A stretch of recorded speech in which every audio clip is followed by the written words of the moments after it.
Fourth place. How you feeling about today's race? Good, man. It was a good weekend just to put Bushlight Chevy on pole and then have control of the race with Shane there and just catch one bad caution and took us out of control.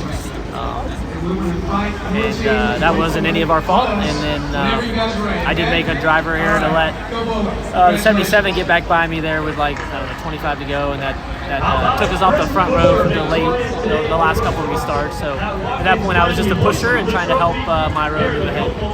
What could you have done on that final restart? Not much from fourth. Executed the restart well, I thought. What did you think of the overtimes and how they've been playing out? Right out of the playbook. Yeah, when that first one comes out with 10 to go, it's loosen the belts under caution and make sure they're tight for the restart. It's going to get big. Do you feel like this is the best road course race you put together so far? I do, yeah, for sure. Across my entire career. The speed we had right off the bat to fire off with. I would agree with that. Even compared to the Austin race you won? Yeah, whole weekend, this was a lot cleaner for sure.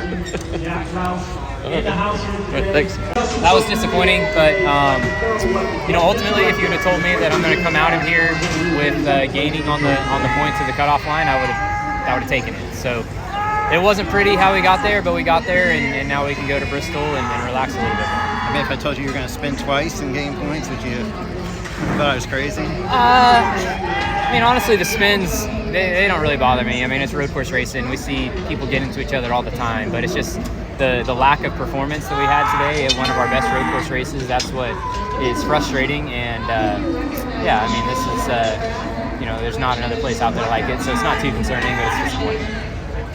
Why? I thought there was going to be way more comers and goers with the tire wearing out. It ended up being the same old Watkins Glen. We all pre-race expected the same thing of tire wear being a huge factor and having to pit to put on tires and be able to drive up through the field, and it was the complete opposite. So it ended up being just a normal Watkins Glen race. So it's just the arrows. The tires are fine, but the arrow, you can't overcome that. Yeah, I mean, the tires didn't even, I don't think they fell off. I wasn't studying lap times, but from what Adam told me, that really was no change. Practice was a big change, and then all of a sudden we get into the race, and it was more of the same.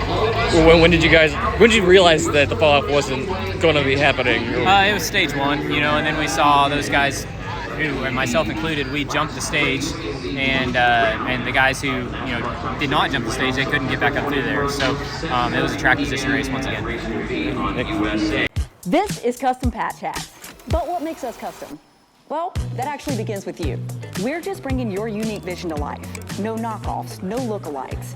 Your design is one of a kind. We know hats, we know design, and we know quality. The proof? It's in our production. Hand-stitched with precision and care, with brands you know and trust. A one-of-a-kind patch deserves a one-of-a-kind treatment, all the way to your doorstep. It's how we keep it custom.